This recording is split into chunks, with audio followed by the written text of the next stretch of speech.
I'm Peter Bendor Samuel, and I'm got the honor to chair this distinguished panel today.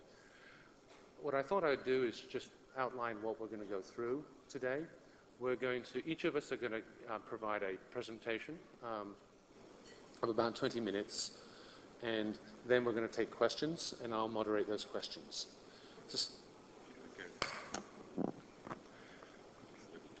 Privilege of being 6'5", sometimes things don't fit. As I've been reflecting on my role to kick this meeting off, I created just a few slides here. I thought I'd just tell you a little bit about the company I represent. The Everest Group does three major things.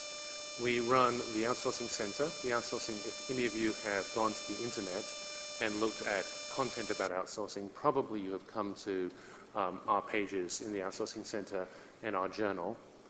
We have about 500,000 readers a year, and we run this as a service to the industry to help educate the industry about best practices in outsourcing. We also have a research organization, the Research Institute, in which we provide fact-based research about outsourcing and global service. We aim to provide actual insight, high-quality actual insight in this area. What we're probably best known for is a boutique strategy firm in which we provide operational strategy and implementation assistance to buyers of outsourcing as they think through the different challenges from what to outsource, who to outsource it with, and how to govern and manage and get more value from outsourcing. Enough about Everest. Let's just turn our attention to the area that we have today. As I reflect on IT, really you think about it in two pieces, infrastructure and applications.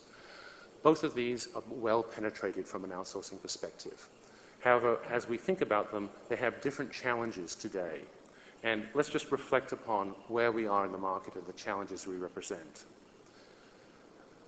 Back in 1981, when I got into outsourcing, infrastructure was the rage. Very shortly thereafter, it really accelerated when IBM got into the market with the Kodak contract. I want to let you know that I was on the EDS pursuit team who lost that contract to IBM. I still haven't quite got over the loss.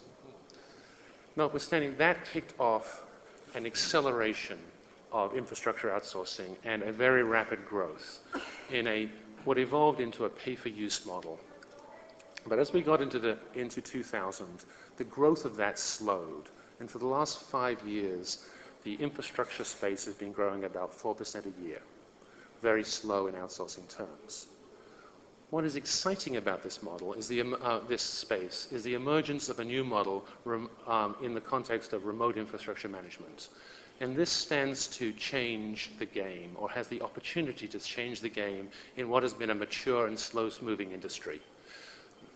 Most specifically, it holds open the opportunity to further increase savings, but while addressing the Achilles heel of the pay-for-use model, that being flexibility and control.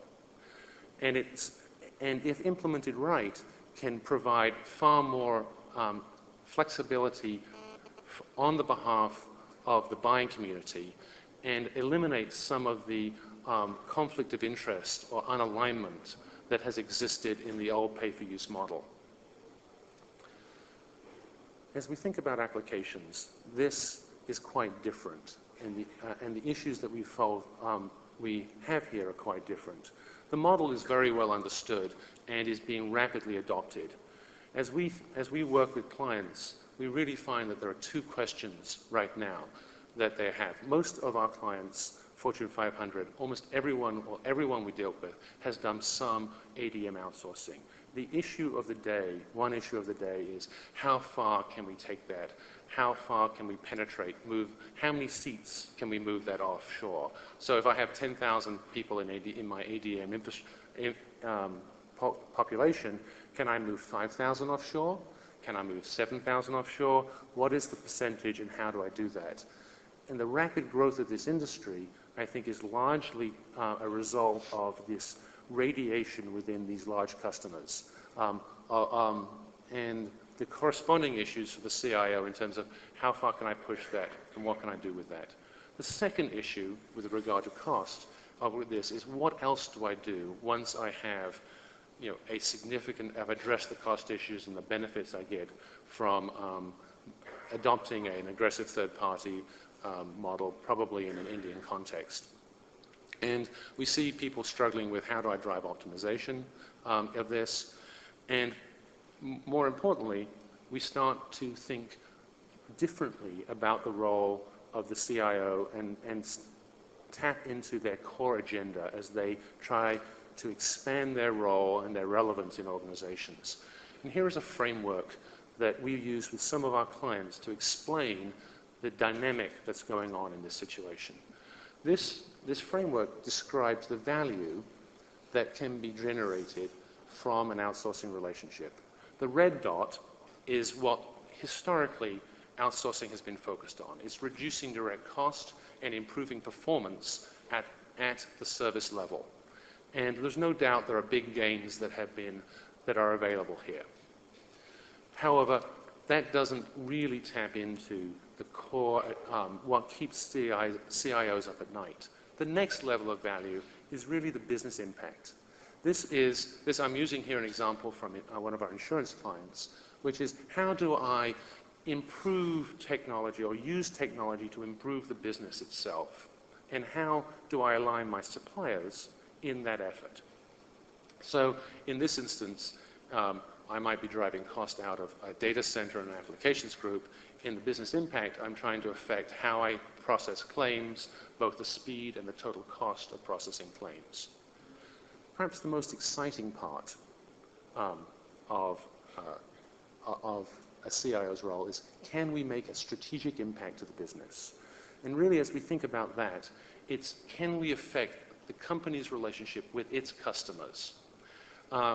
In our experience, this is often talked about, but a lot harder to do. About 10% of our customers, or at least the projects we work on with our customers, are in fact in this area. But where you have this opportunity, you unleash tremendous value. An illustration of this from this client is when they were able to, through technology, substantially improve their ability to bring products to market, and also better understand with more precision the profitability of those products. What this resulted in was substantial share gains in their industry and substantial improvement in profitability for the company. Clearly, this is the ultimate in the use of technology and what we aspire to as an industry.